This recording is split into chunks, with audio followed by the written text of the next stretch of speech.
Hello friends, வணக்கம். இன்றைக்கி நம்ம கருப்பட்டி மைசூர் பாக் எப்படி பண்ணுறதுன்னு பார்த்துடலாம். இதுக்கு ஃபஸ்ட்டு ஒரு அடிகனமான பாத்திரத்தை எடுத்துக்கோங்க. அதில் 2 டீஸ்பூன் நெய் ஊற்றிக்கலாம்.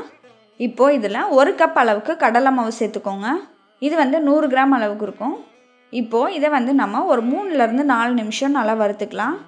இப்போ பாருங்கள், மாவை நல்லா வறுத்தாச்சு. இதை நம்ம ஒரு சல்லடையில் போட்டு சலிச்சு எடுத்துக்கலாம். இப்போது நம்ம இதே பாத்திரத்துலேயே 400 கிராம் அளவுக்கு கருப்பட்டியை சேர்த்துடலாம். இது 2லேருந்து 2.5 கப் அளவுக்கு வரும். இப்போது இது நல்லா கரையிற அளவுக்கு மட்டும் தண்ணியை சேர்த்துக்கலாம். நான் 1/2 கப் தண்ணி சேர்த்துருக்கேன். இப்போது இதை ஒரு 2 நிமிஷம் நல்லா கொதிக்க விடுங்க. நம்ம ஃபுல்லாக கருப்பட்டி சேர்க்கறதுக்கு பதிலாக பாதி அளவுக்கு கருப்பட்டியும் பாதி அளவுக்கு சர்க்கரையும் கூட நம்ம சேர்த்துக்கலாம். நான் இன்றைக்கி 400 கிராம் கருப்பட்டி எடுத்திருக்கேன். அதுக்கு பதிலாக நீங்கள் 200 கிராம் கருப்பட்டியும் 200 கிராம் சர்க்கரையும் கூட நீங்கள் சேர்த்துக்கலாம். இப்போ பாருங்கள், கருப்பட்டி நல்லா கரைஞ்சிருச்சு. இதை நம்ம வடித்து எடுத்துக்கலாம். இப்போது நம்ம வடித்து வச்சுருந்த கருப்பட்டி பாகை அதே பாத்திரத்தில் சேர்த்து நல்லா கொதிக்க வைங்க. இந்த பாகு ஒரு 2 நிமிஷம் நல்லா கொதிக்கட்டும்.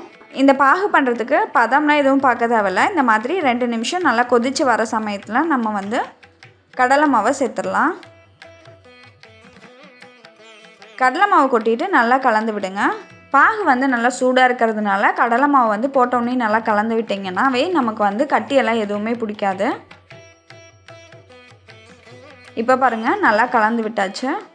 அடுத்ததாக 1 கப் அளவுக்கு எண்ணெய் எடுத்துக்கோங்க. அதை கொஞ்சம் கொஞ்சமாக அந்த எண்ணெயை மைசூர் பாக்கில் சேர்த்து நம்ம கலந்து விட்டுட்டே வரலாம். கொஞ்சமாக ஊற்றிட்டு ஒரு 2 நிமிஷம் நல்லா கொதிக்க வச்சிங்க அப்படின்னா அது நல்லா உறிஞ்சிரும். திருப்பியும் நம்ம இன்னும் கொஞ்சம் எண்ணெயை ஊற்றிக்கலாம். அந்த எண்ணெய் எல்லாமே நல்லா உறிஞ்சின பிறகு திருப்பியும் அடுத்த கொஞ்சம் எண்ணெய் ஊற்றிக்கோங்க. இதே மாதிரியே நம்ம எல்லா எண்ணெயும் ஊற்றிடலாம். இப்போ பாருங்கள், எண்ணெய் எல்லாம் ஊற்றியாச்சு. அடுத்ததாக கொஞ்சம் கொஞ்சமாக நெய் சேர்க்க ஆரம்பிச்சிடலாம். 1 கப் அளவுக்கு நெய் எடுத்திருக்கேன். இதையும் நம்ம கொஞ்சம் கொஞ்சமாக சேர்த்துக்கலாம்.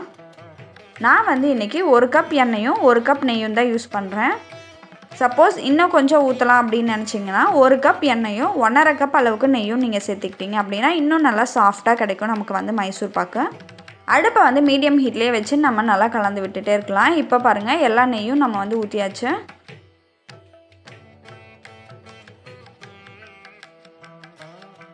மைசூர் பாக் பாருங்கள், நல்லா திரண்டு வந்திருக்கு, பாத்திரத்தில் ஒட்டாமல்.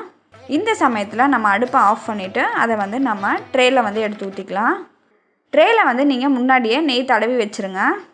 இந்த மைசூர் பாக் பார்த்தீங்க அப்படின்னா சூடாக இருக்கும் போது கொஞ்சம் ஜவ்வு மாதிரி இழுக்கிற மாதிரி இருக்கும். இது ஒரு 20 நிமிஷம் நல்லா ஆறின பிறகு நம்ம இந்த மாதிரி கட் பண்ணி எடுத்து வச்சிடலாம். இது அப்படியே இன்னும் கொஞ்சம் நேரத்துக்கு நல்லா ஆறட்டும். அதுக்கப்புறமேட்டு நம்ம டேஸ்ட் பண்ணிக்கலாம். இப்போ பாருங்கள், நல்லா சாஃப்டான கருப்பட்டி மைசூர் பாக் ரெடி ஆகிடுச்சு.